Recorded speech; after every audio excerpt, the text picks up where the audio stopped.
Hello, everyone. My name is Clifton Johnson. I'm the founder and the executive director of the Empower series. So I hope you're having a great day. And actually, if you woke up today, you're already winning.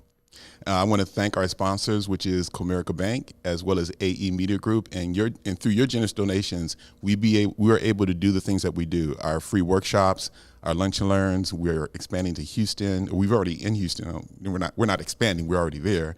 And also these podcasts. So I want to thank you for your generous donations. And we also have a new financial contributor, which is Goldman Sachs 10,000 Small Businesses, which is part of the Dallas County Community College District. So we want to thank you for joining and supporting us with the Empower series, where our vision is a world where everybody is thriving.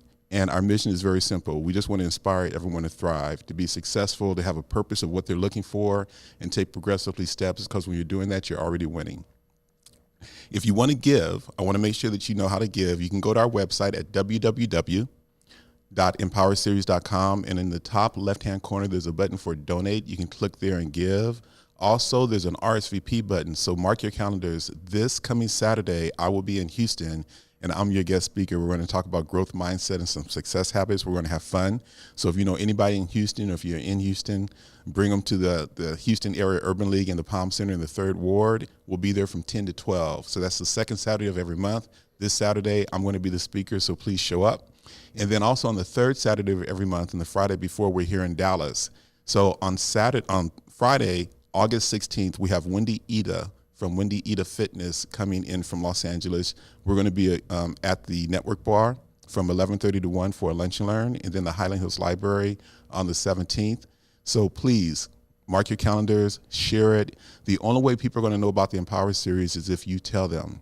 And I'm really excited. I'm always excited about our guests, but I'm really excited about this one because we go back a little bit. And our guest is Tarsha Polk. She is a brand specialist, or actually strategist. Get it right. Let me do some reading here, because she gave me a bio to read, and I know her personally, so I don't want to mess it up. So Tarsha is a brand strategist. She's an international speaker and an author of 2 books, actually. The first book she came up with was Beyond the Business Card, Strategic Networking for Success. But her most recent book is Making an Impact, which is what the Empower series is all about. But it's how to build a powerful personal brand. We're going to go deep and talk about that. But before we get into that, we're going to talk about some background. Like, who was she before she was the marketing lady? Give us the behind the veil look. She has been an entrepreneur since 2003. But as she tells us more, she always knew when she was in middle school that she was going to get into business. But she branded herself as the marketing lady. She's been doing this for over 20 years of experience in sales and marketing, and really helping not just local companies, but international companies on the internet, as well as coaching face-to-face. She has been in a number of publications, and she has a number of awards. So I'm going to read these to you. So I'm really impressed by this. Okay, she has received the Business of the Year award. She's been recognized as 40 under 40. She's also been recognized as Who's Who in the Dallas Black Dallas. She's also been recognized as the Women in Leadership Award, and she has won a contract with the NFL 45. She, with all of her experience and expertise, she won a contract when the Super Bowl was here.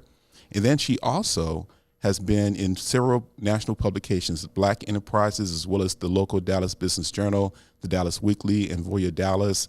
I'll just tell you right now, let's get into the conversation, because she's very passionate, very intelligent, and I'm going to learn a lot in this conversation as well as you. So get ready, get your pens and paper out. Also, let somebody know that we're about to get into we're going to be drenched with some knowledge here. So without any further ado, our guest, Tarsha Polk. How are you doing? Thank you. I was so excited when you texted me and said, hey, are you available? I'm like, absolutely. So the timing was perfect.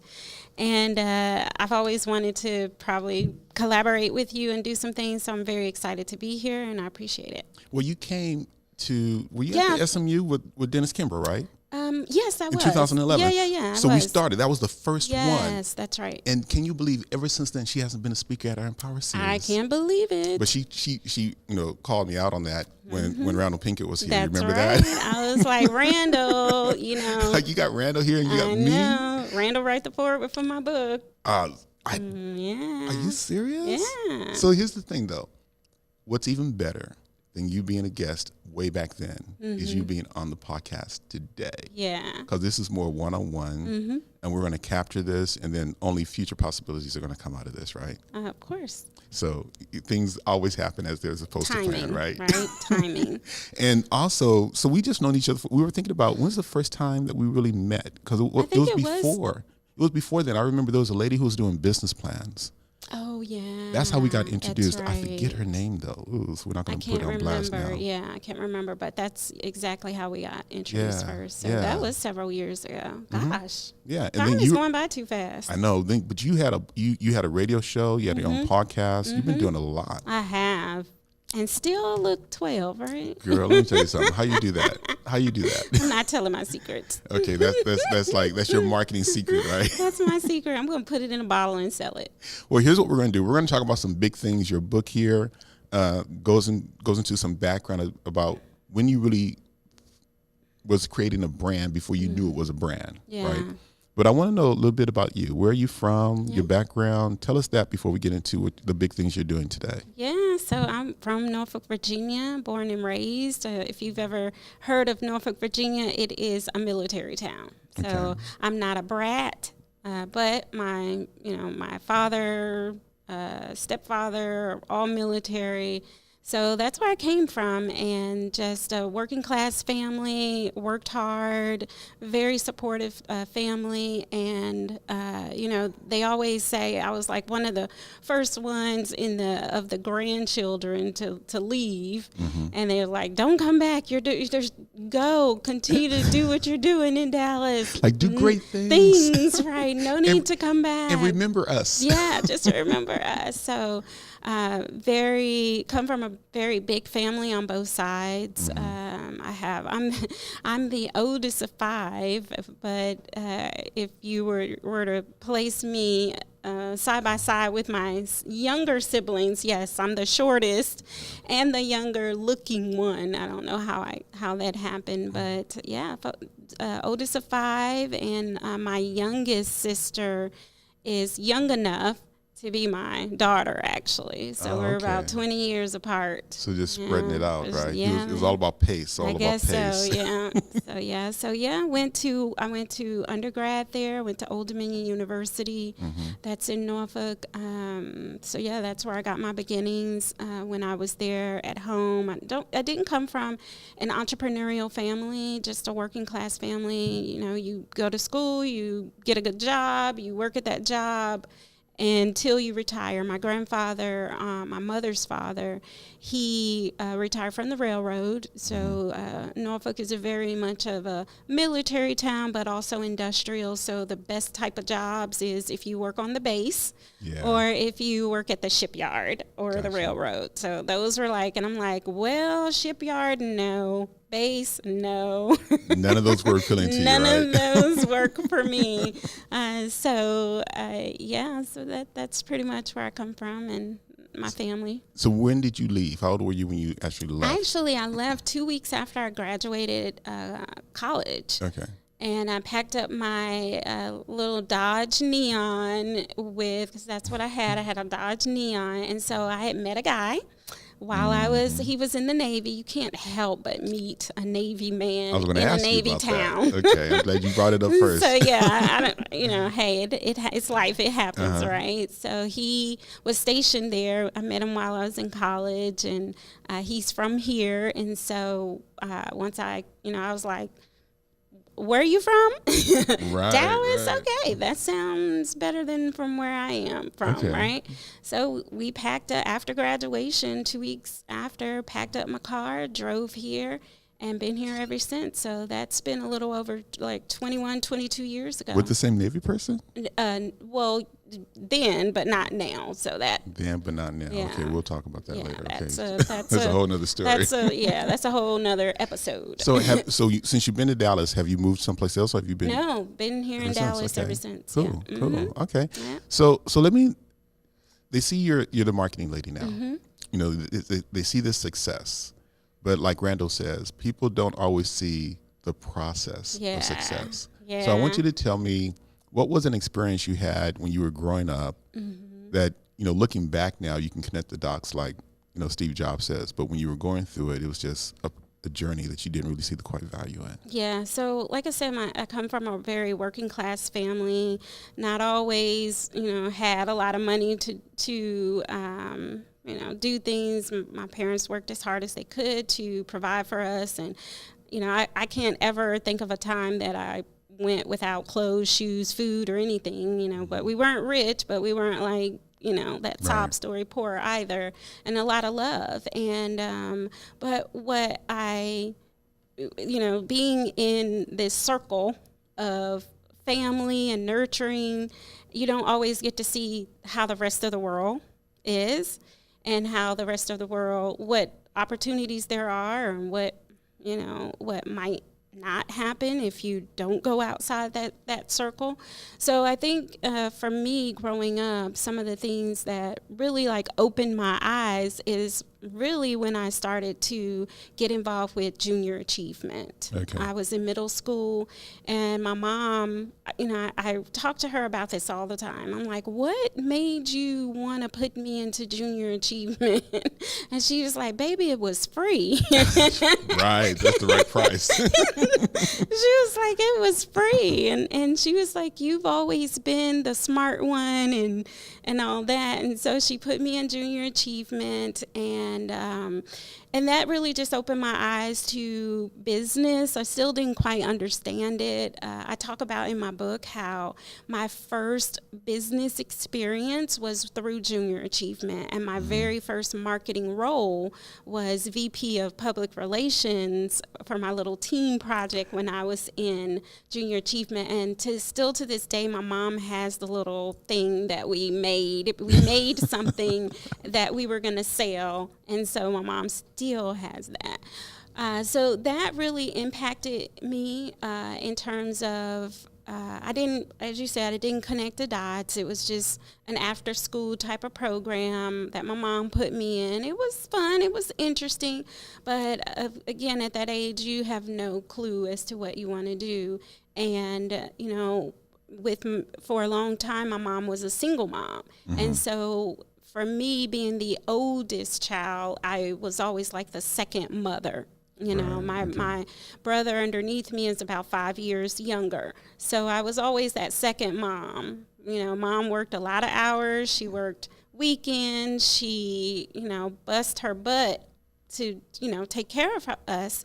And so I really looked at, while I love my family and my siblings, I'm like, well, how am I going to get out of this? What, what is life? Strategy? Yeah. I didn't know what an exit strategy was, but it's like, what, I love them and I want to be there for them. And I care for my mom and I want to be there and support her as well through her journey. And there was times where it's like, well, I'm tired of being the oldest. Somebody else be the oldest. I'm tired of all these responsibilities. But what I did not realize being young, and we all don't realize these things until we become adults, is how the responsibilities that we had as a child, even as a young child, mold and shape you in today. So I can look back and see how being the oldest child in the house helped me have leadership skills, right? Because I was in charge, right? I had to make sure by the time my mom got home that my siblings were already starting their homework. So it really, honestly, looking back, that's like my first management and leadership role, is making sure my siblings started their homework before my mom got home. And so all of that are dots that we can connect to who we are today. And I think those are some of the things that really have molded and shaped me and prepared me for who I am today. So it's like the Karate Kid, and some of you, I might be dating myself, but the Karate Kid, wax off. Like what purpose, right. And so you're able to see that by looking back. Yeah. How old were you when you first started junior achievement? What age was that? I want to say 12, 13-ish. Okay. So at that age was the forming of the marketing lane. You can say that, absolutely, because as I said, it was my first marketing role was in junior achievement. And we made these little like notepads similar to what you have, and the front cover had some kind of brand or something on it. And my job was to create community awareness so that people can purchase the little notepads. So what did you do in college? What was your degree in college? Was it marketing and advertising? Well, actually, I started out in fashion. Because I wanted to be. Hence, no. You Please should have don't seen her put me on blast like that. You should have seen her before we came on. No. But I quickly learned that the design side of fashion was not my thing. Okay. So, so I decided, I thought I wanted to go into fashion, but what was more appealing to me was the business side. Mm-hmm. So I actually wanted to become a buyer for a department store. So I really wanted to focus on the business side of things, but I minored in marketing. And with my minor in marketing, I became more interested in the marketing courses than I was in the fashion and retail and merchandising courses that I was taking. But it's all together too. Yeah, it is. Even in branding, it's like how you look. I don't pay any attention to my clothes. I believe the salesperson, which is dangerous. Mm-hmm. I can tell you about the time where I bought an all-purple suit back during the Purple Rain days, but we won't share that story today. So you had a journey through different interests, but business was always the foundational piece of it. It was. And it's so funny because looking back now as an adult, looking back as when I was a kid, I can always remember my family members saying, Tarsha, they don't call me Tarsha, they have a nickname for me, but Tarsha, and I'm not going to say it. I'm not going to say it. I'll find out. Okay. So they would say, Tarsha is the business-minded one. That's how they would refer to me, as the business-minded one, and I really didn't know what that meant. But when even transitioning into college, I was a part of a sales and marketing fraternity there on campus, and and it was just a group where if you were a marketing or business major, you were part of that. And my role in there as well was, I believe I was like VP of marketing. And one of my big initiatives for that chapter was I was able to get them on the local morning news show. Cool. We were doing a big fundraiser for Operation Smile. And so my job was to, of course, market the fundraiser and create awareness on campus. And I happened to be have one class with a student whose family member worked for the local station. So I ended up having a connection, and that connection just led us to being on the show, and we stood up in the audience and they mentioned us, and we were able to promote that we were having this fundraising event for Operation Smile. So we're going to get into the book, but I'm not there yet. So Dr. Randall Pinkett did the foreword to your book, and he has a book that came out called Campus CEO. So did you have any entrepreneurial pursuits outside of junior achievement? Did you actually start a business while you're in college? Not at all. I know we're going to get into the book, but really I tell people that I'm an accidental entrepreneur. But no, back then it was not. Only thing I had my mind fixed on was I want to be in business, type work for a business, not start my own business, because again, entrepreneurship was not a part of my family structure. I didn't even have close friends or anyone in our community of our circle of people who own businesses. So I really didn't know what that looked like, what that meant. I wasn't exposed to that except for junior achievement during that time. Did you do any interns before you got out of college and started your job here in Dallas? Yeah, I did. I interned in Norfolk. There's something called Waterside. It's it's on the Elizabeth River, and it's a marketplace. And they have a marketing department. So because of my background in retail, because part of my degree was the fashion marketing or fashion retailing, because of that background and my studies in marketing, I had an internship in the marketing department, and my job during the summer months, every weekend, they would invite out community groups and organizations to perform at the stage. They had an indoor stage, and it could be a dance group, it could be a cheer group, or whatever, puppets.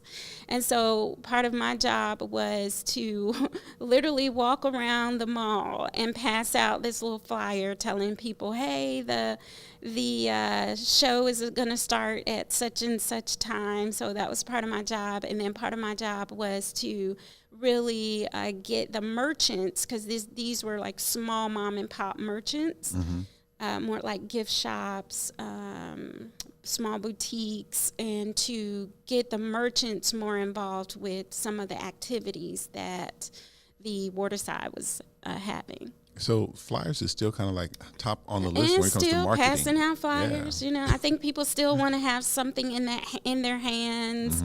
Although more than half of the flyers probably landed in the trash, but it's still, you people want to have that in their hands. And when you have passerby traffic, flyers are still good for that. So when you got out of college, what was your first job? So when I got out of college, my first job, because I moved here and I didn't have a job actually lined up. Okay. So I was still working at a department store because while in college, I was working in a department store. So I just worked in the same department store here, but then my first job was a real job was in the hospitality industry. So I worked for a major hotel chain. I won't say who because I actually tell a story about that in my book. Do you mention them in the book? I do. Okay. I just mentioned generally. Does that have something to do with trees or something like that? No. Okay.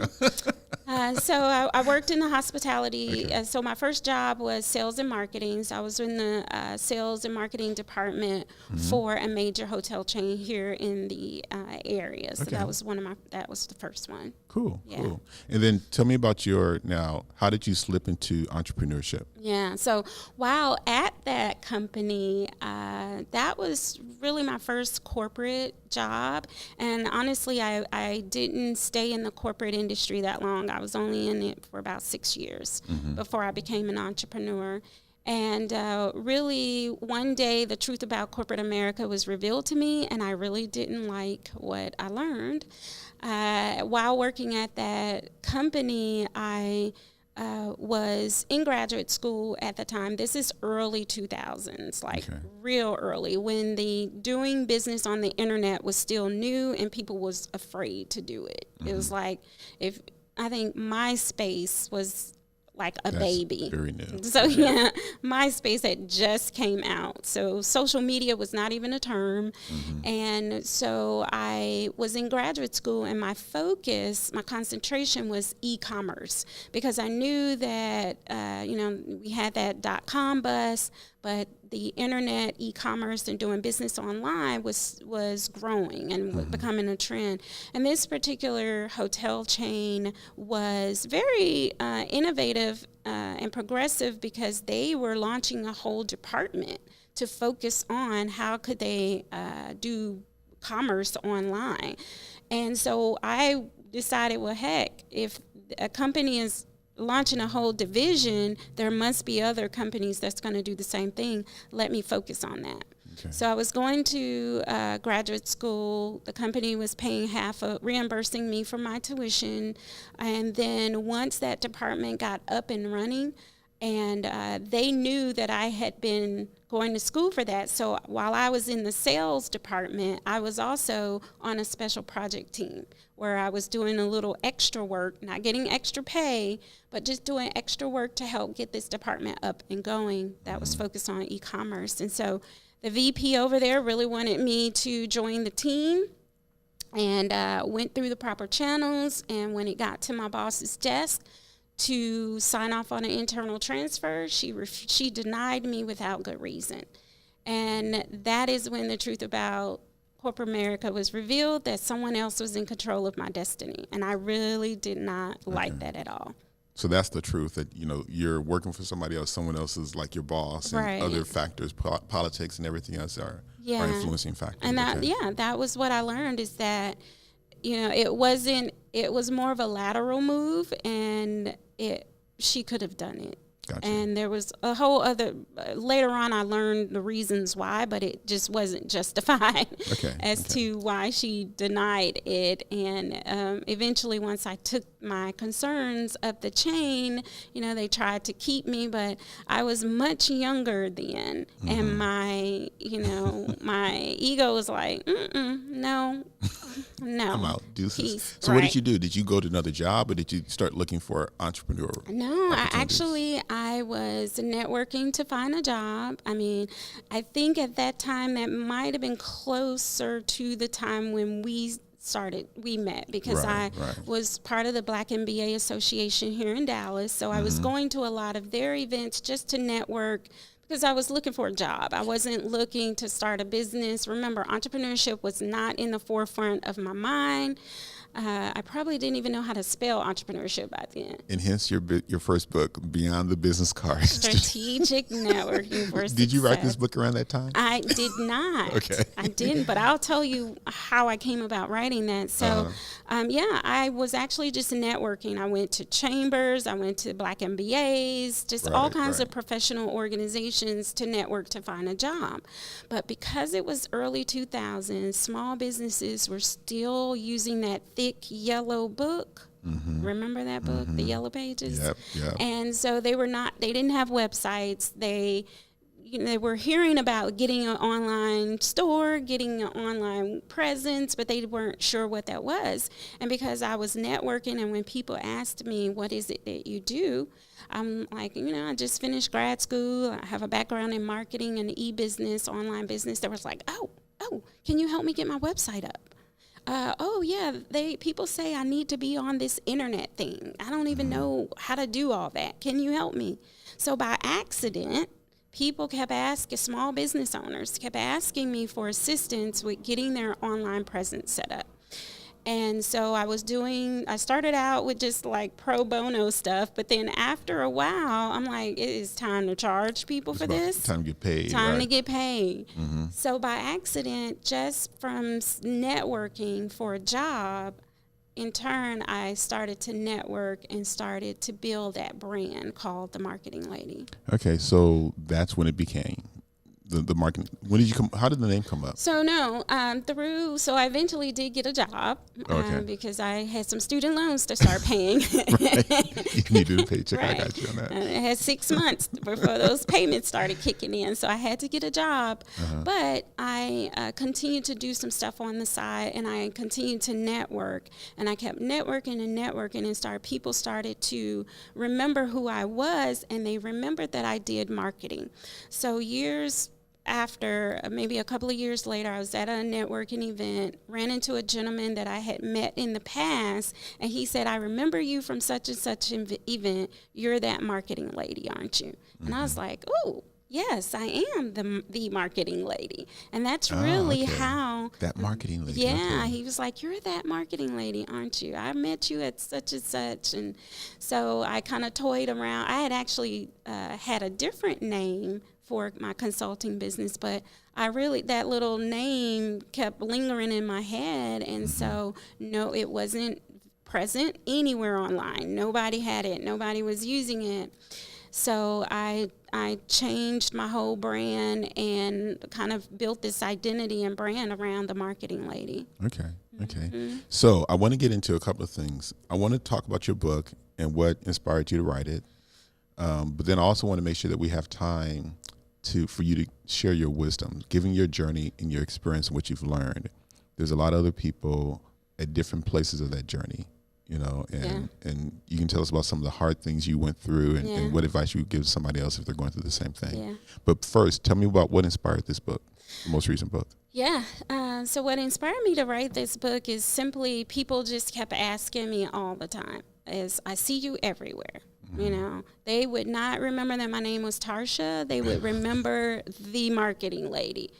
I mean, even you. That was good, right? Yeah, even you. Call me out on that. I got right? You remember the marketing lady. The marketing lady, right? That's it. And then people were constantly asking me, how do you do this? And, I see you here. I see you've done this. I want to learn.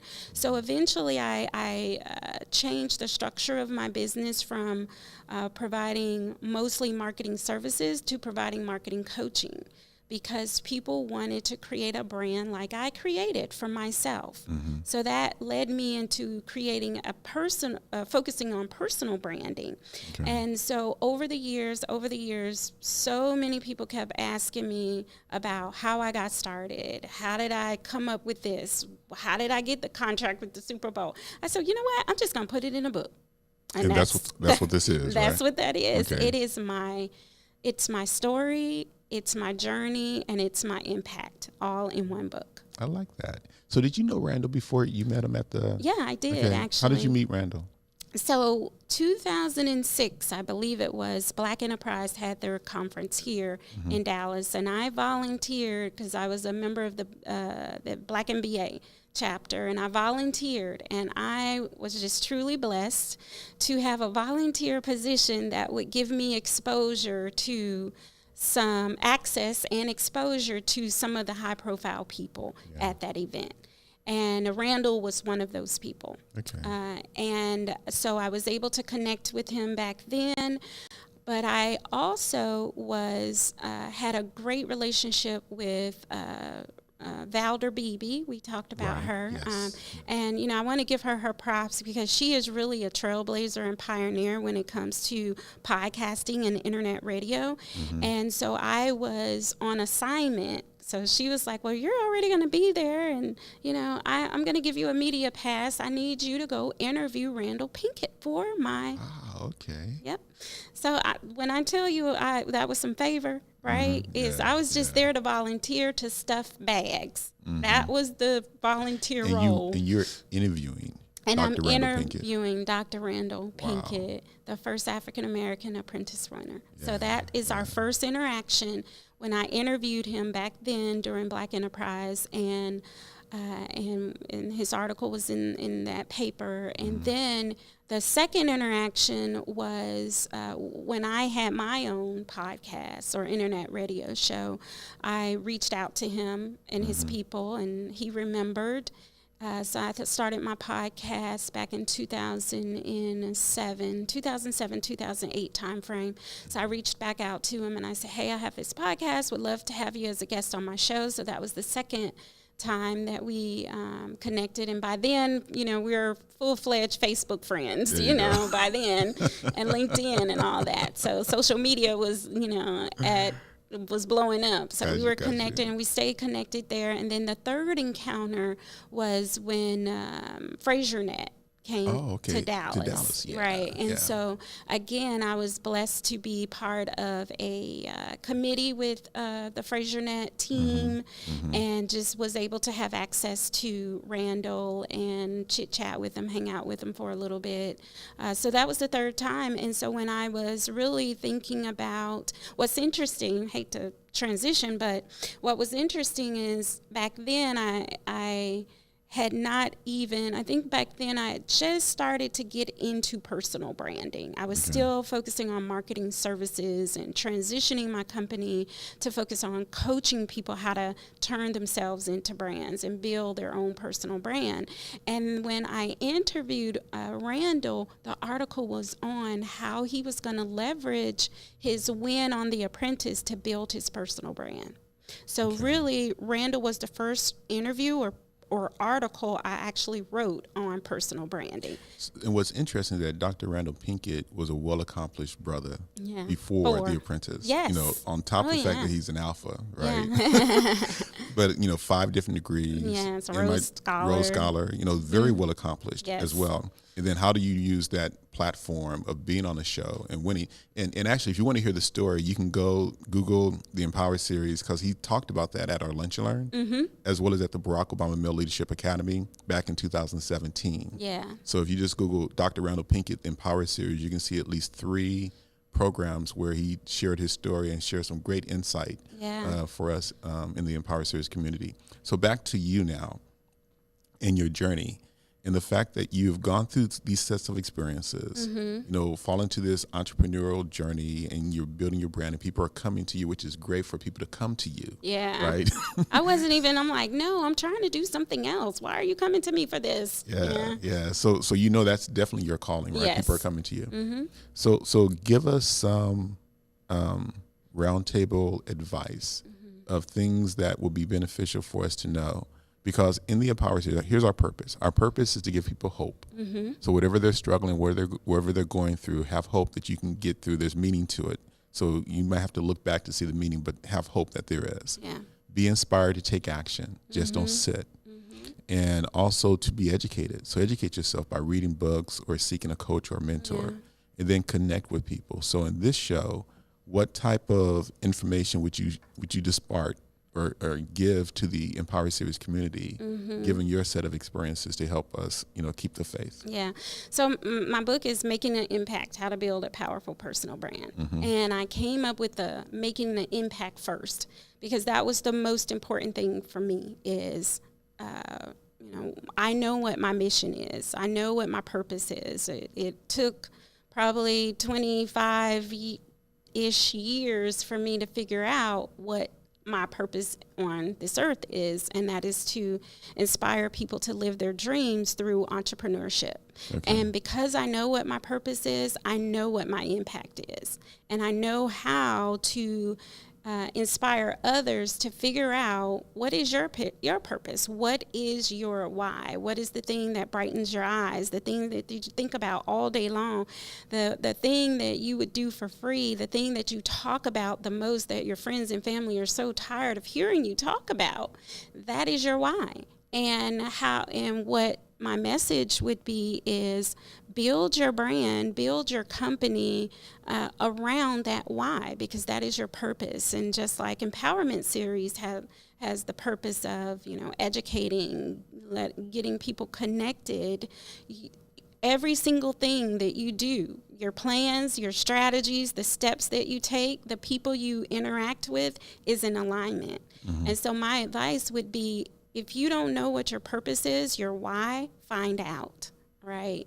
And again, it involves a lot of internal research, right? It may even involve external research by asking close friends and family to say, when you think about me, what's the one thing you think about, the positive thing that you think about?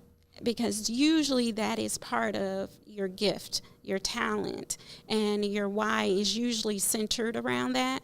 So when you can figure out your why and you do that internal and external investigation around that, then it's building your business around that.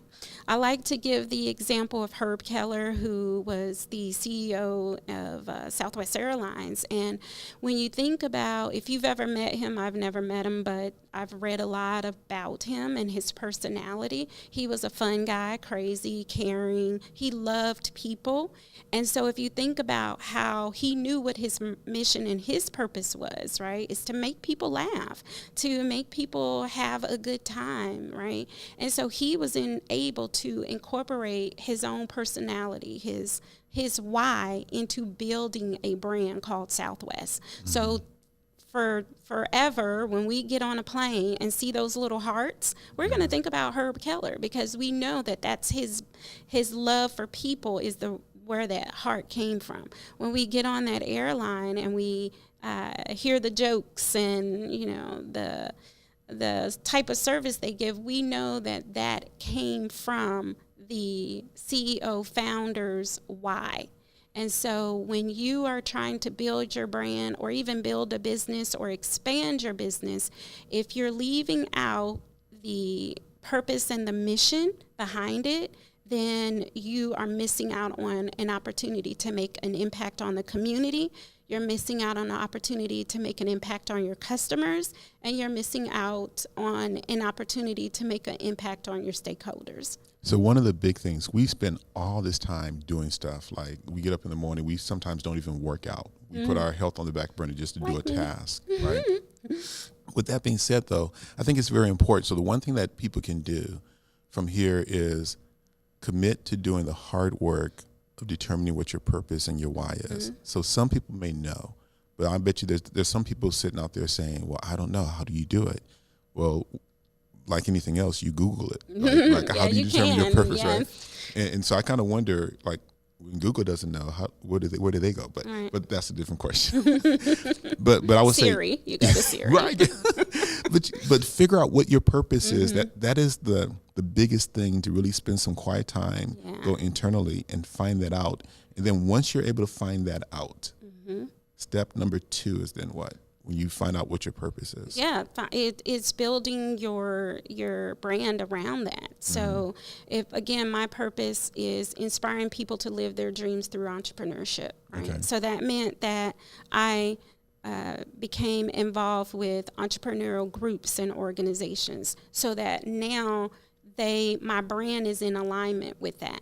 Okay. Right? So you have to surround and align your environment around that mission and purpose. So if you have a business, that means that you have to hire people who believe in your purpose and your mission. Because if they don't, then that's not going to resonate or go over with your customers, stakeholders in the community. So it's building your team around that mission and that purpose. It is aligning your environment, your personal environment, as well as your professional environment around that mission and purpose as well. And it is creating opportunities where you can share that mission or purpose with the world. And that could be through podcasts, that could be through your commercials, that could be through whatever you have on your website. So that would be doing some soul searching to figure out what that is, or for a company brand, it would be doing market research, asking questions of customers and figuring out how they see the brand, and then that's just aligning things to match up with it. So you walk the walk and you talk the talk, and so people will know what your purpose and mission is. So do you recommend that a person should have a purpose for their business as well as a purpose for them personally, right? Absolutely. Do you do that for your customers and your clients? Yeah, absolutely. So I do believe everyone should have a professional mission and vision, and then, of course, for your business, a mission and vision for your business as well. And depending on how big you're trying to grow your business, because, you know, a company starts with a founder, right? And then at some point when that company gets large, that founder is no longer working in the business. They're overseeing and operating as a CEO, right? So there's less hands-on. So it's important that if you're at that stage of, you know what, I am ready to start stepping back from, you know, the implementation and hiring a team, that's where you hire a team that believes and understands your purpose and your mission, because otherwise it's going to get lost. Yeah, so I hear that once you identify your purpose, your mission, your values, the mistake that some business owners make is that they get people who can do the task, but they're not in alignment with all of the values. Right. And that might get something done, but over the long time, I've been told that that's like a cancer in your company, because at some point they're going to start affecting your other employees, and the good employees that are in alignment with your values is going to see the inconsistency, and they're going to leave, and that's going to hurt you in the long run. Do you have clients that have experienced that? Yeah, I've had some in the past, and I just want to add to that is that business owners will hire someone who has experience in doing the task because they want to get things done. They're looking for results, right? And if you change your mindset just a little bit and start focusing on, when you're interviewing, you ask them, what is our mission statement? Have they looked at your website? And if you have it up there, you got to have it up there, obviously. But have it up there, or some kind of story. Tell your brand story. If you don't have a mission statement, tell the brand story, because that encompasses the mission. But when you're interviewing as a business and you're hiring people, ask them, what do you know about our story? And normally that story is tied into the founder, of why they started, how they started. You know, ask those things, because if a person is coachable and teachable, they'll get the task done probably better than someone who is experienced but don't believe or know the mission or purpose of the business. Okay, so I got a couple of issues. Right. Okay. I don't know if I can help you with all your issues. Look, if you talk to people who are really close to me, I have more than just a couple. Though. Okay. But along this issue is for branding. So you have two kinds of people. one person who says, I don't want to be out there. I don't want to be so revealing and transparent. Yes. But they realize that being transparent that's why people are going to work with you. They're not going to work with you because of your product or service. They're going to work with you because of you. So that's number one. Number two is, I think that when you look at a brand, it's a veneer. Mm-hmm. Like you meet their representatives. You know, when we look at the bio, you didn't tell me all of the failures. You told me all of your successes. Mm-hmm. The failures are in the book. Right, but I mean, like when you're introduced, your brand or what people think right. of you, you don't want to think, you don't want to have an image to where they think, you're a failure. Mm-hmm. So this whole concept of, I only want to show the best part of me and not be authentic. How do you deal with that? Because I look at that and I think, is branding just a facade? It's a game. Help me understand what you mean. So in life, we are taught that weaknesses are bad. Right. Mm-hmm. So failures are weaknesses, right? Those are the things that we didn't do well. That's just human nature. Yeah. Human nature says that we're going to show up and we're going to pat ourselves on the back about all the good things that we have done, right? That's just how we are. When it comes to telling a brand story, when it comes to building a personal brand, it is important to be authentic.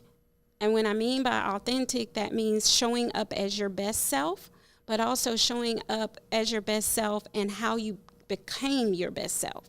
So becoming my best self meant I had to go through a divorce, right? Mm-hmm. And the day my divorce got final was the day I signed one of my biggest contracts. Okay. So I'm like, well, hey, thank Polar you. extremes, right? And like, I'm boo-hooing, makeup and everything running down my face. But, you know, I got a client on the phone too calling me about, hey, we have the contract signed. Mm-hmm. So it's showing up as your authentic self. And now, obviously, there's a lot of things that people are not going to, that's just too personal, too emotional, and they haven't healed over. And so they're not going to show those types of things. Yeah. But being authentic about, you know, how you got to where you are, the mistakes that you made, because everybody makes mistakes. Mm-hmm. And positioning it as, these are the mistakes that I made, but I'm sharing this with you so that you won't make the same mistakes. You don't have to, because here's what I learned from my mistakes. Okay. So then tell us some of the, you don't tell us the book, because if you want the book, how do people Amazon. get the book? Amazon. Get the book on Amazon. You can type my name in Amazon, Tarsha Polk, with an R, Tarsha. And in making an impact, how to build a powerful personal brand. So if you can just give us, how many steps does it take to build a powerful personal brand? Is it like a 5-step, 3-step, 10-step, continuous? There's not necessarily, I think the steps depend on what stage the person it is. If you're a baby business owner, like in its infancy, let's start there. Then there's a lot of steps. You know, there's at least 12 to 15 steps. Okay, let's not start there. Right.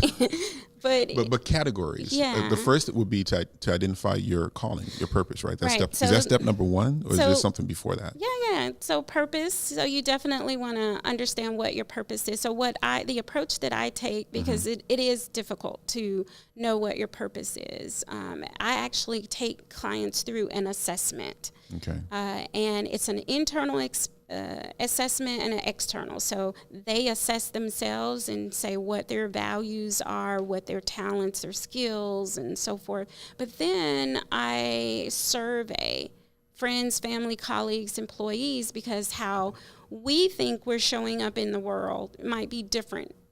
To get the truth. Right? Yeah. And so we got to figure out, how does the world see you? And are you being consistent? Because a lot of, like you said, the other representative shows up. So if I was going to be your client, you would say, okay, Clifton, tell me about yourself. So I'll fill out this assessment, and then you'll go to my daughter, right? Yeah, or whoever, know me, and they'll say, like, I don't know what he was thinking about, but let me tell you the truth, right? Mm-hmm. All right, so that's one thing. Then kind of guide me through the process as if you were going to take on me as a client. Yeah. You'll definitely do that assessment first. Absolutely. Do the assessment, understand what your values are, and you'll be surprised just by doing that assessment.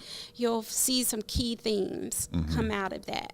And we circle what those key themes are, because, we're living our lives every day and we're not paying attention to certain things. So for me, when I did the assessment on myself, and the key words that kept jumping out of the paper was inspiration, inspire.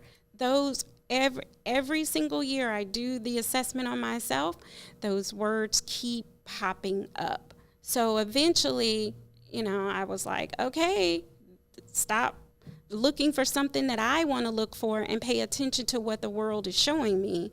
Okay. And that was inspiration. So that's my purpose, right? And so it is looking at that and identifying what the purpose is. So that's the first step. The second step is after you figured out what your why is how do I align, how do I align my business around that?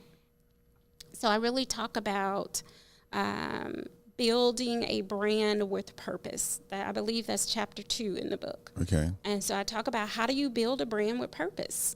And it ties back into your mission and vision. And so how do you want people to see you, your customers?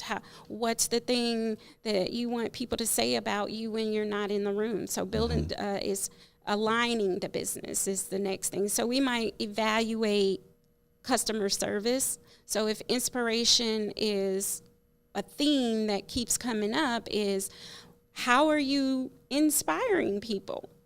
Yeah. Gotcha. Are you incorporating that why? So going back to Herb Keller, as soon as you step up to a Southwest counter, there's something fun or some joke or another. So he infused fun in every aspect. Everything from the time you, well, maybe I don't think I've experienced any fun on the phone, but my point is if your why or your purpose is one theme, in every touch point of your business, it needs to be incorporated. So we evaluate your business and see where we can infuse your purpose and make sure your purpose is shining through. So there's 2 steps then. So that's the first couple of steps, and then it's your messaging. So what is the key message you want to say to the world? So this could be part of your elevator speech. This could be your actual mission and vision statement that you share with the world. Then there's your story, so building a story around that. It could be how you started or why you started, or what some of the things that your company does internally that people just don't always see, building and crafting a story around that. Then it's about creating visibility for your brand. So visibility can come, visibility online, offline, through networking and how to network strategically. And so when I wrote that first book, Beyond the Business Card, Strategic Networking for Success, is because when I first started out to network for a job and started getting clients, I realized I wasn't networking effectively. And no one teaches you how to network. When you go to college, there's not a course. No one teaches, and no one taught me, so I was doing it incorrectly, ineffectively, so I wrote a book on how to do it better. So visibility is around the networking, the online, the offline visibility. And then it is the other step you want is obviously the visual brand, your colors, logos, websites. So we go through that kind of process. So it's a whole bunch of stuff. Yeah, it's a whole long process. Here are how I simplify it. Number 1, do the hard work to figure out what your purpose, what your mission is, what your why is. And that's a lot of work in and of itself. A lot of people are walking around right now don't know that. They're daydreaming. And really, you really have to go deep with it, because the people I know that are very impactful out there who've done so, they kind of opened up, and they have to look real internally in themselves and get rid of the veneer and how they want to be perceived and just kind of look deep in that. So that's number 1. Then number 2 is everything you do after that has to be pursuing what it is that your purpose is. But you got to be very clear about what you want, and then you got to be tenacious about doing it. And then based on where you are, everybody's plan is going to be a little bit different. They may need to seek out your advice, the advice through you for branding. And then if there's some other area of expertise, they might need to get a consultant or a coach in different areas. To help them refine it. Exactly. Yeah. So that's very simple, but it's very difficult, right? So it's key. And to be successful, and your story is inspiring. So you sharing your story, being on the podcast is a way of inspiring people to keep the faith. So let me ask you, what can the Empower series do to support you? Well, we've already talked about collaborating, so that's one way. And just really just telling your listeners, visit my website, themarketinglady.com. Yeah, tell us all your social media handles and stuff. Just Tarsha Polk, everything, and you can find me everywhere, Instagram, Twitter. I'm not on Snapchat. Yeah, I don't do Snapchat. So Michael Collier, you said, look, if you can't find Tarsha Polk, you're not looking for Tarsha Polk, right? Well, honestly, though, if it's you the marketing Google, lady. It's the marketing lady, but if you Google my name, I pretty much, there's one other Tarsha Polk in Memphis. So I pretty much... And that's not you? That's not me. Okay. Yeah. So I pretty much dominate the first, page and a half of Google. So if you Google my name, you'll find all kinds of things, articles, videos, and things like that. My book is on Amazon, Making an Impact, How to Build a Powerful Personal Brand. Yes. But you can search my name on Amazon, and I'm the only Tarsha Polk on Amazon. Okay. Did you self-publish this? I did not. Okay. I used an independent publishing company out of San Antonio. So is that the Gap Closer? Yeah, is that what that is? Yes, that's the cool. publisher logo. And I didn't have time to do all that stuff. It's great. I'm telling you, I did that for my first book. You self-published? I worked on I didn't publish my first book. I just wrote it and I did all the printing, but I never actually published it. I sold a lot of copies, but it's still a lot of work. Yeah. And I really just didn't have time to go through, all of that. So I worked with a publishing company to help me with the editing, copy editing, design, layout, all of that. And since I have a marketing background, I didn't need a lot of help. Yeah, I didn't need a lot of help there, and a little help, but not a whole lot there. And but what can you guys do for me? Yes. I would say continue to inspire and impact your listeners, your attendees, and continue to have guests on that can really show how they've built brands that make an impact. And like you said, it's more than about the success. It's about the journey to that success, because that's really what's going to inspire someone. And once they feel inspired, they're going to take action. And once they take action, they're able to make some type of impact.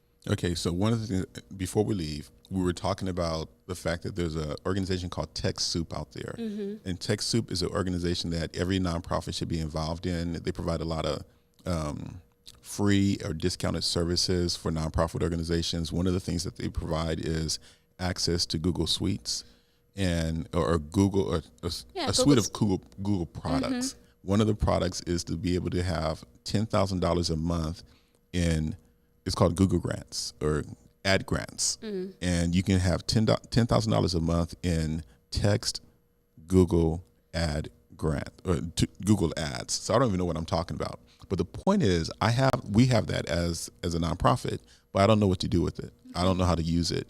So we were talking about collaborating with you and probably Google or some expert who can actually help nonprofits utilize that grant in building their organizations. Yeah. So again, we're not talking about just how we can help each other, but we're talking about how we can help multiple people. So the key, in my opinion, to networking is, how does our collaboration enrich the lives of thousands and millions of other people?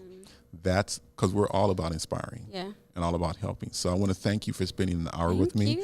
I know the time goes fast. It went by fast. It doesn't feel like an hour. But and there's a lot of things we didn't talk about. I know, but we got to talk more. We can also talk about you being a speaker. So this isn't the first time I'm going to be on the show? I'll be back. Oh, is that what it is? Okay, I got that. Y'all heard it. All right. Before you have your own show, right?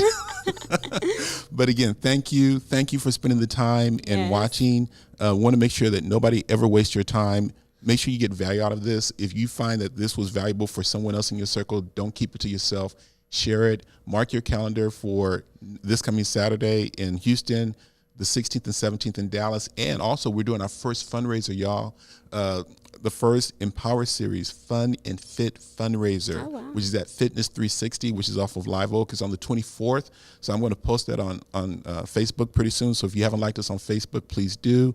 Thank you again to our generous sponsors, Comerica Bank, as well as AE Media Group and Goldman Sachs 10,000 Small Business, part of the Dallas County Community College District. And thank you for all of the time that you give us, for you sharing the Empower Series with other people, and just being inspired and thriving in your own special way. So thank you very much, and peace out. I'll see you guys soon.